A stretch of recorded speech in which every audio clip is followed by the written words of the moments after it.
There we are, all set. Hey, thanks for doing this. I appreciate it. No problem. Awesome. All right. You ready to get started? Sure. Okay. Good morning, Mr. Grant Fuhr. How are you? I have no complaints. Good. How about you? I have a few complaints, but that's not what this podcast is about. You're the third goaltender that I've had on the show.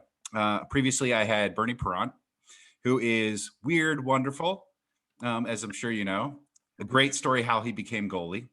And then I had Brian Boucher, who's as even-keeled as a scientist, just no strangeness to him whatsoever. Where do you lie on that spectrum? Probably right in between the two. Yeah. Bernie became a goalie because he wasn't good enough skating backwards. Was being a goalie something that you always imagined yourself being, or was it something you were kind of thrust into? You know what? I like the equipment. That was why I became a goalie. Nobody else wanted to do it. So I get a chance to play every day. I get to play with 2 or 3 different teams, and the equipment was cool. So that's why I became a goalie. Let's talk about the equipment, because it's funny now that I'm Boucher's a little bit more recent, but when I'm looking at your highlight reel and looking at Bernie's highlight reel, and then comparing it to the equipment that the goalies are wearing today, it seems like you're basically wearing what defensemen wear today: such thin pads, so much of the net exposed. What do you think? What do you think about today's equipment compared to what you had to wear? I wish we'd had the weight that they have today. I think that's the biggest difference. Is the lighter it gets, the bigger guys are wearing it. Whereas I know when Bernie started, they probably weighed 25, 30 pounds. They lightened it up to about 20 pounds by the time I played. Whereas now it's probably 3 or 4 pounds.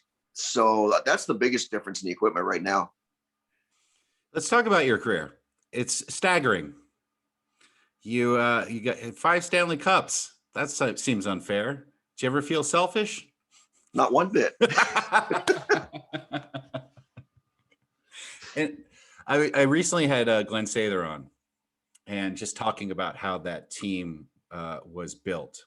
And one thing I wanted to get in with him is, while you're seeing, the greatness emerge from that Oilers team, did you realize it was happening at the time? Like, wow, this is something that's going to be talked about, decades later? Or was it just like, this is the team I'm on, I got to go out there and focus on the game?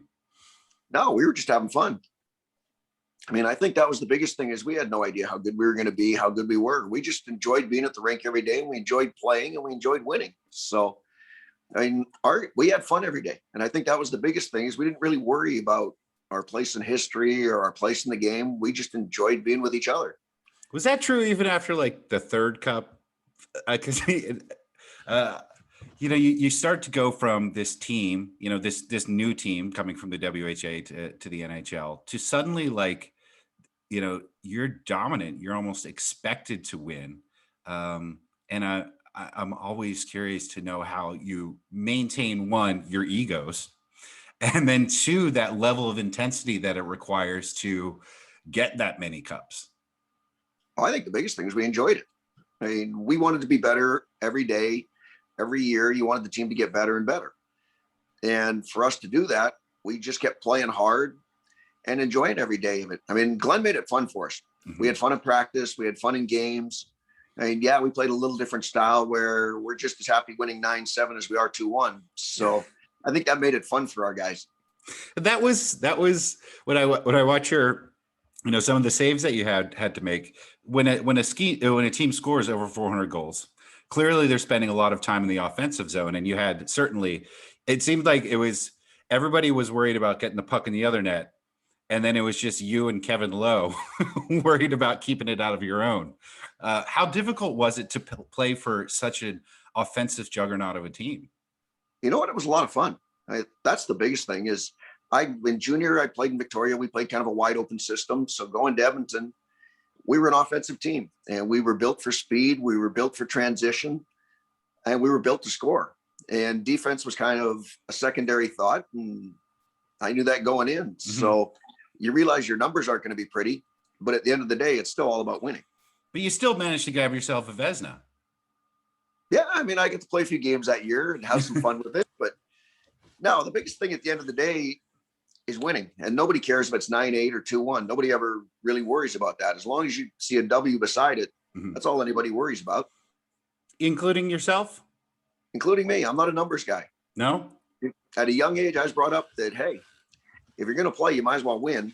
And it doesn't matter if you win 2-1, you win 9-8. As long as you make the last save, that's what matters.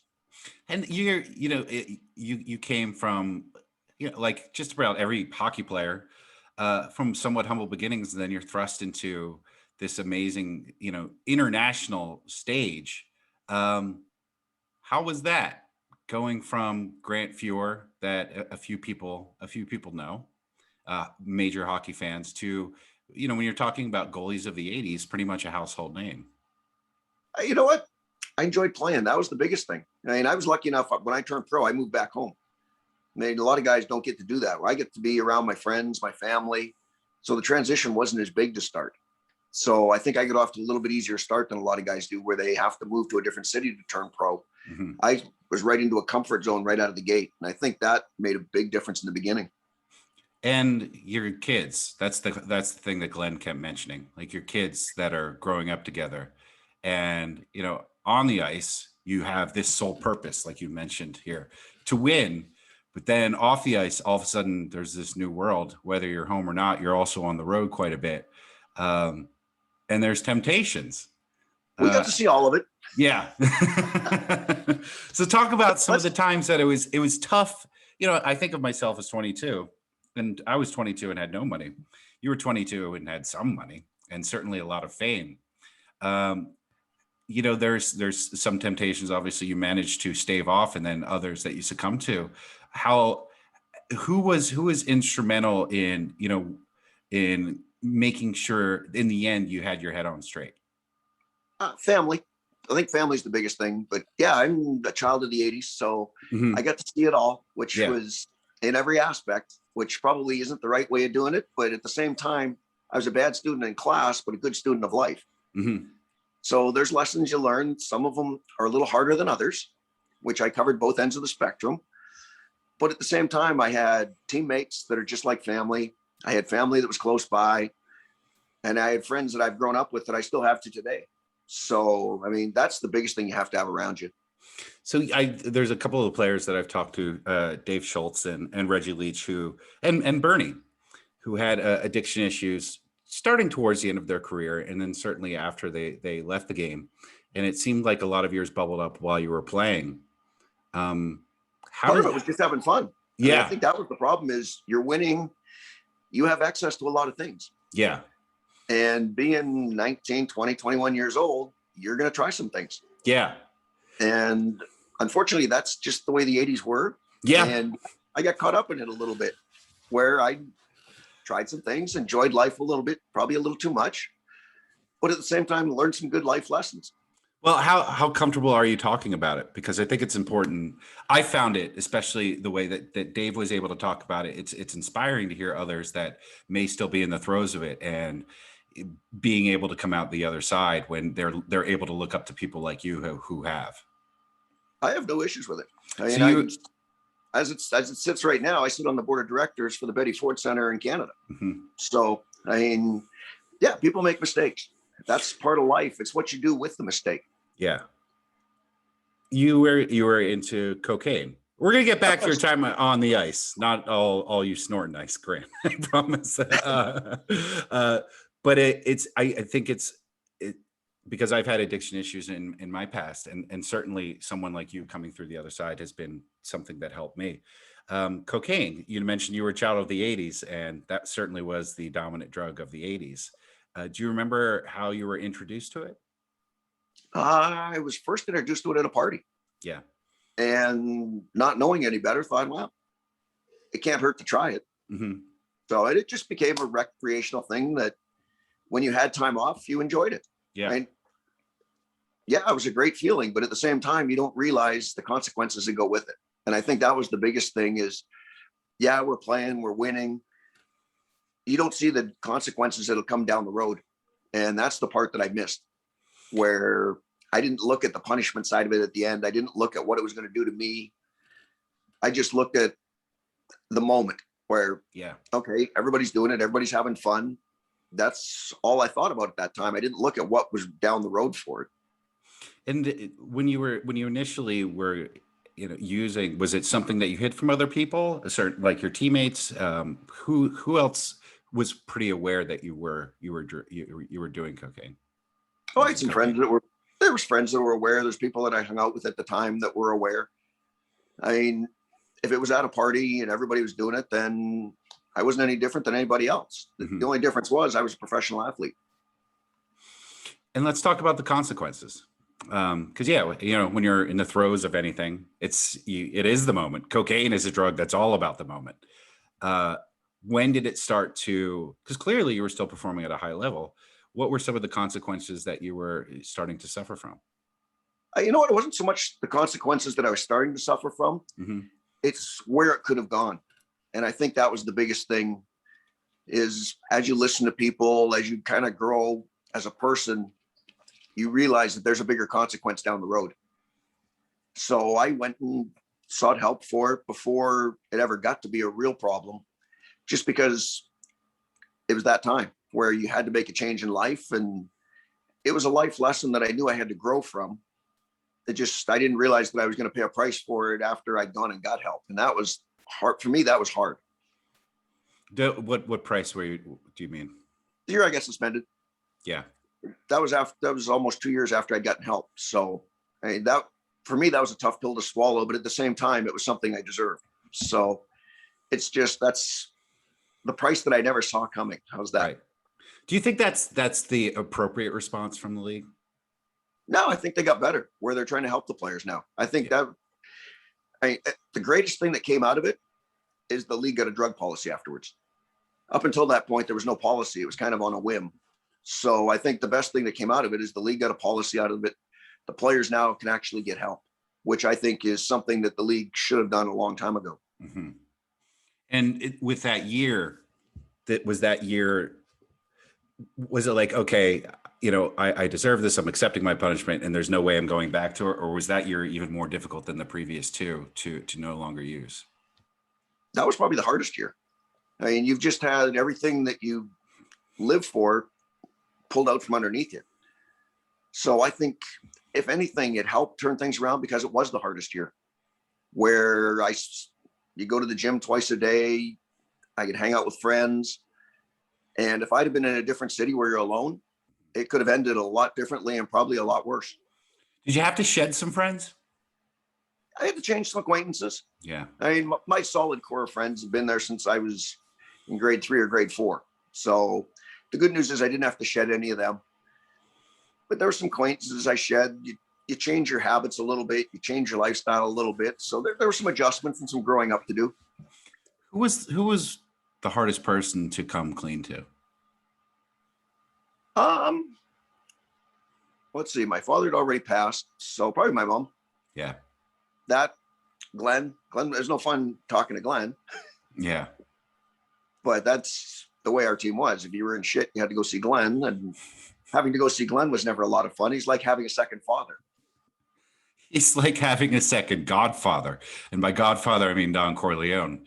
Like, he's an intimidating guy, I can imagine. Well, I should say, congratulations on not only, I know it's been years and years and years, but also taking it and turning it into a positive. Even with all the support out there, that's definitely still a rare story. And you were able to do that and come back. How did it feel being back? You know what? It felt great. It's the thing I wanted to do from the time I was 4 or 5 years old. So to be able to come back and play at a high level, it was a good feeling. I mean, it's being away let me take a look at myself and decide that I had to change the way I looked at myself and whether I really liked myself. Yeah. So to be able to come back and play and like myself while I was playing, big difference. So was there a degree of self-loathing when you were? I think there was for a while. I mean, I love the game. I love being around the game. I'm just not sure I love myself at that time. Yeah. And by the time I came back, I actually liked myself. You did. So yeah, it turned into a better person, I think, overall. And I think that's the one thing that all that did was it let me take a look deep inside myself. And what sort of support did you have at that time? I know obviously lots of people that use different programs or whatever it is, but when it comes down to it, it's always having that person that you can call. I had friends that I grew up with that I could call. I had teammates I could call anytime. I think that was the biggest thing, is I was surrounded by a bunch of teammates that had nothing but support for me. Yeah. And it's like having family that you see every day.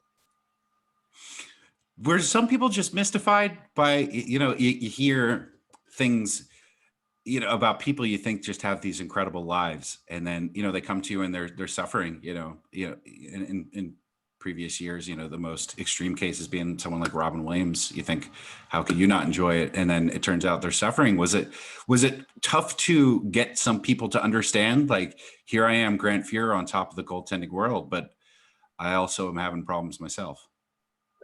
I think people are kind of blind to what celebrities, athletes, whatever you want to call them, go through. They all think it's fun and games, and the other problems in life don't exist, which is not true. Sometimes they're amplified. It's just hidden because you're playing a sport. And for me, with my father passing, people don't see that side of it. All they see is the sports side of it. So we go through the same trials and tribulations, but we do it under a microscope. Mm-hmm. And I think that's harder than what the normal person will go through. Right. So that was was that kind of a trigger for you? I think that was one of the harder parts. Is I'm living life in a glass fishbowl. So you didn't have anywhere that you could just kind of hide and get away for a little while. Yeah. And let's get back to your time on the ice, because it's not a Flyers podcast, Grant, but it's a Flyers centric podcast. Let's be honest. It's all good. Look at my last name. And my guest that I'm having on tomorrow is former Flyers captain Dave Poolen, who I'm assuming you're quite familiar with. Pooley's a great guy. We had a lot of fun. I'm looking forward to it. Playing the Flyers in the 80s, they almost became the next, team that everybody in Philly is talking about. I know it's well over 4 decades here in Philadelphia, but the Bullies still rule because they were, not one of the greatest teams, or arguably one of the greatest teams of all time, but also the last time the Flyers brought a championship. And then along come these mid 1980s Flyers, and in any other decade, I think you guys almost like the Jordan Bulls denying Barkley and a bunch of Ewing a bunch of championships. Damn you Oilers. twice, one time. And especially 1987, Grant, I got to ask you about, because that is still, I was 8 years old, but that is imprinted on me as much as my first kiss with a girl. It is a memory. Tell me about that series, which has to be one of the hardest fought series, ever played, certainly of your career anyway. You know what? It was a fun series because both teams were great teams. I mean, if you look at the Philadelphia teams, they were a little bit unlucky. I mean, you look at the Pelle Lindbergh situation. Mm-hmm. I mean, that unfortunately changed the dynamic of that team. You look at 87, Timmy Kerr got hurt. Yeah. That changes up the series because Timmy makes a big difference. So in that sense, Philly got a little bit unlucky.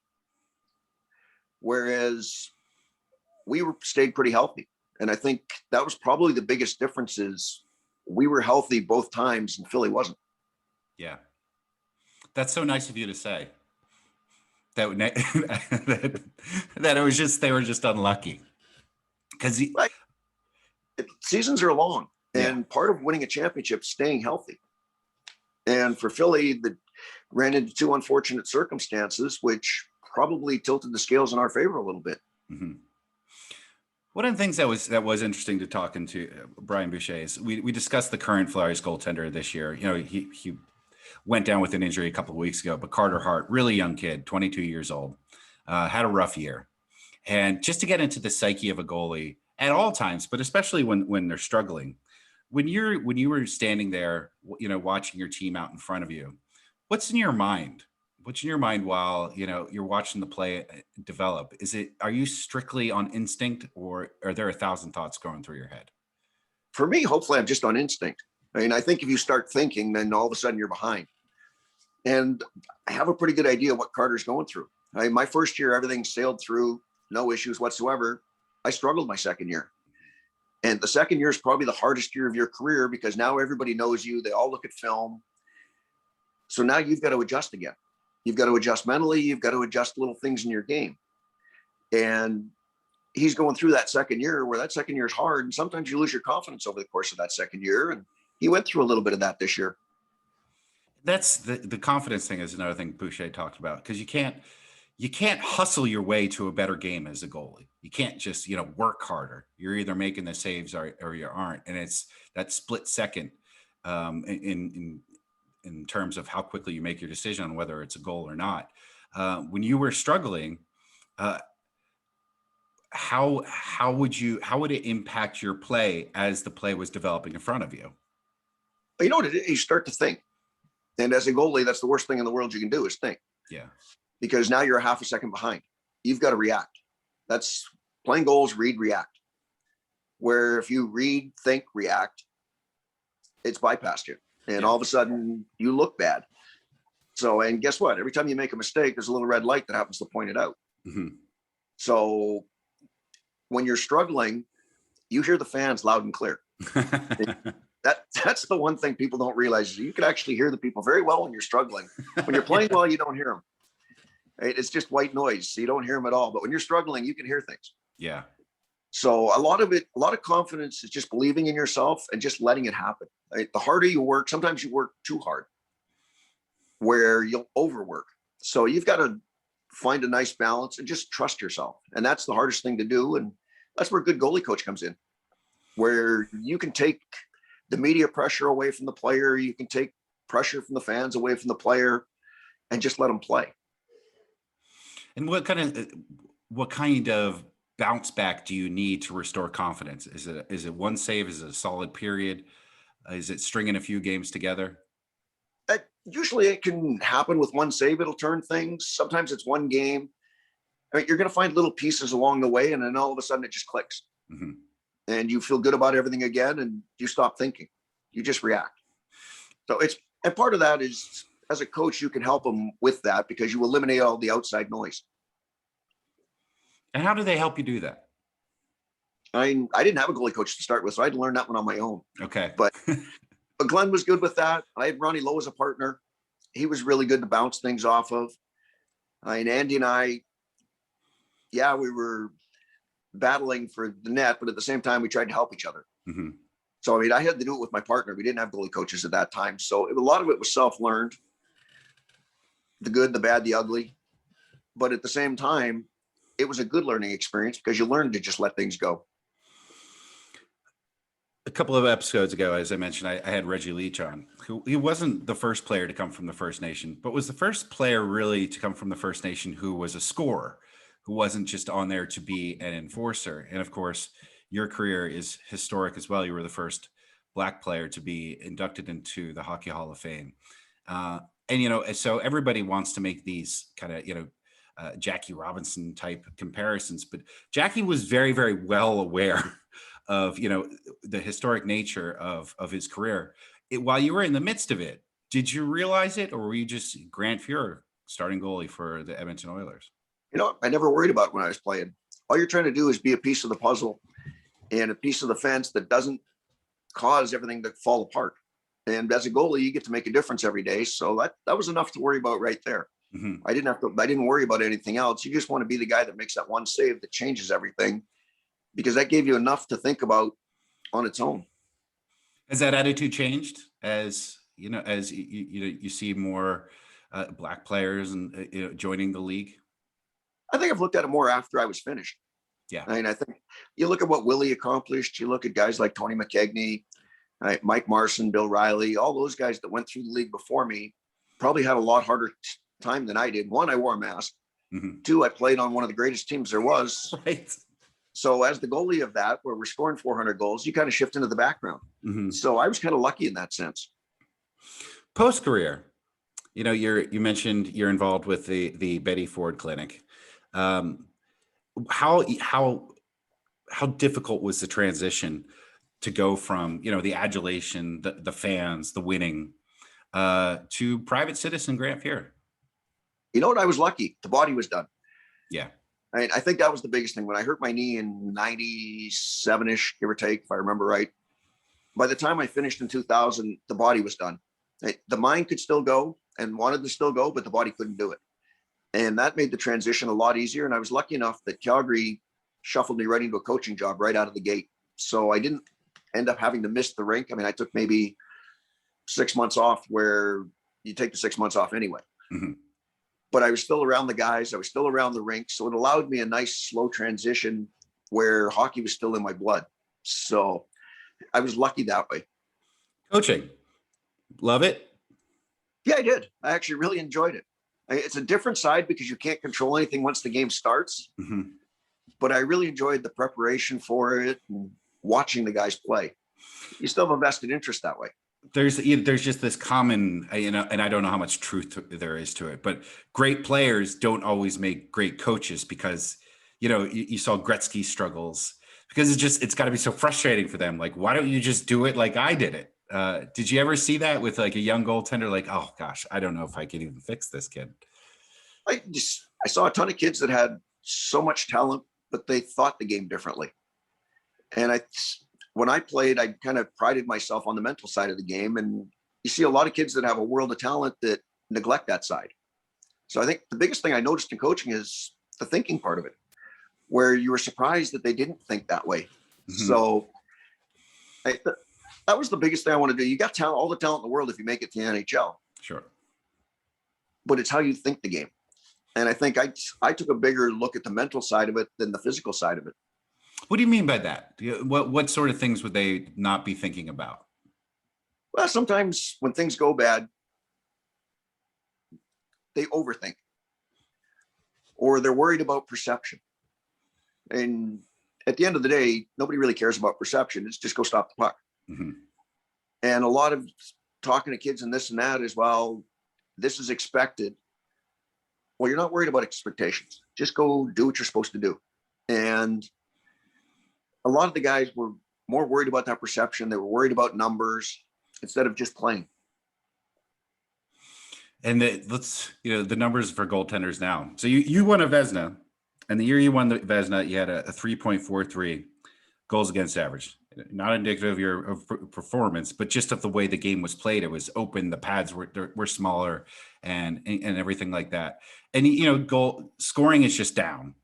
I still think of the year that's just ridiculous is that Bernie Nichols, I think, got 170 points one year. That's crazy.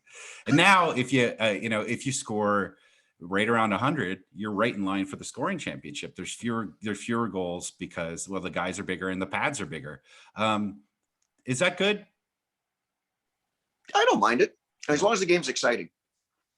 I mean, you're still seeing lots of scoring chances. I think the last couple of years, the game's opened a little bit. You're seeing lots and lots of scoring chances again. Love to see a 40-shot game where both goalies play fantastic and it finishes 2-1. Mm-hmm. Where if you see a game that's boring in 2-1, people change the channel, they turn that off. So I like seeing the wide open hockey, and I still think guys looking at their numbers, it's all based off contract. They're worried about numbers for contracts, right? Not realizing, oh, by the way, if you win, you still get paid. Yeah. A lot of players looked up to you. You see, that's got to be strange for you. It's strange for me to see Keith Kachuk's kid in the league. It's a lot of weirdness about as you go through generation and generation of hockey fandom.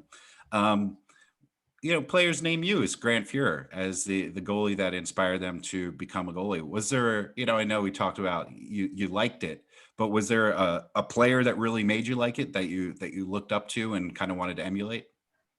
Well, I was a big fan of Glenn Hall, Tony Esposito, and the guys like that. Glenn, I grew up not far from. So I get a chance to meet him as a young kid, and that was kind of cool. And then, of course, being the opposite hand with Tony Esposito and actually getting a chance to play against him my first year was kind of cool. Mm-hmm. So you see guys like that. I mean, Billy Smith was obviously the big money goalie at that time when I was started. So you watch those guys and you'd like to perform like they did. What team did you hate to play the most?